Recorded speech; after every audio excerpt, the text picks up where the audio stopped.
France Inter. Sortez vos agendas, José-Manuel Lamarque a 2 rendez-vous à nous conseiller. Bonjour José-Manuel. Bonjour Mathilde Munoz. Dans vos chroniques littorales, donc 2 événements consacrés aux mers et aux océans.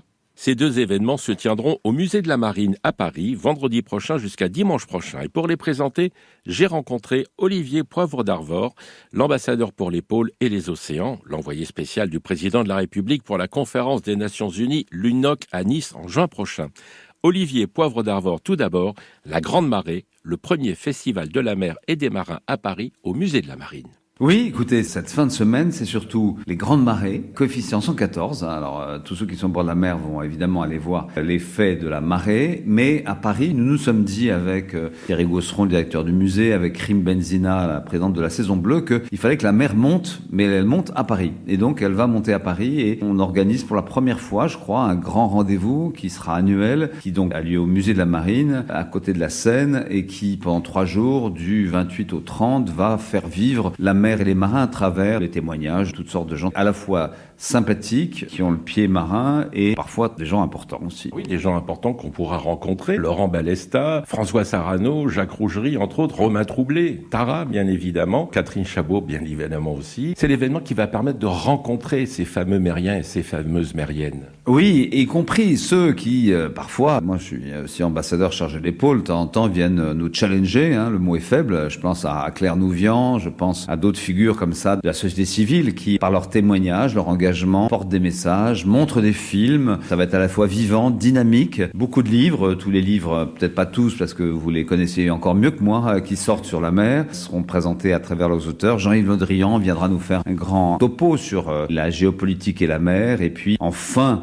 de festival, dimanche en fin de journée, il y aura des surprises avec des grandes figures qui viennent de loin et qui normalement font venir les foules. Voilà, à partir de 16h. Ce après quoi, il suffira pour tous les Parisiens de regarder vers 20h, 20h45 la Tour Eiffel qui va s'illuminer, s'éclairer en bleu. Signe en tout cas que la Grande Marée est montée à Paris et que nous allons commencer un nouvel événement qui s'appelle SOS Océan et qui pour le coup, lui, est lié à la conférence des Nations Unies sur l'océan. Alors justement, le lancement de l'UNOC, la conférence des Nations Unies sur l'océan en juin prochain, c'est SOS Océan, mais c'est plus que ça, SOS Océan.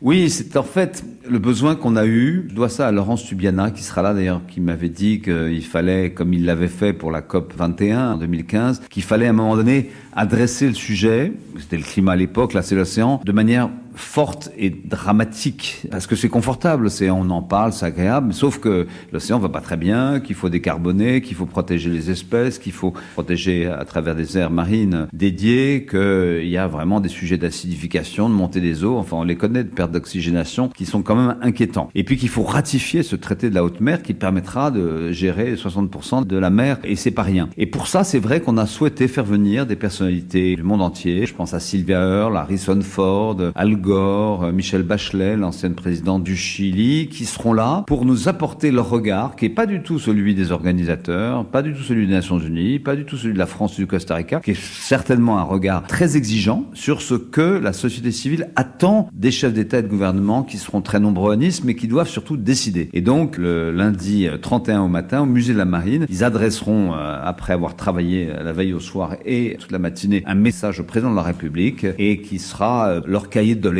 en quelque sorte. Olivier Poivre d'Arvor, rendez-vous vendredi prochain. Nous serons le 28 au Musée de la Marine. Jusqu'au 30, ça sera la Grande Marée. Et le 30 au soir, bien sûr, la Tour Eiffel et le lancement de SOS Océan. Merci à vous. Merci Olivier Poivre d'Arvor. 2 sites internet, le Musée de la Marine, musée-marine.fr et l'UNOC, unocnice2025.org. À demain Mathilde Munoz. À demain José-Manuel Lamarque.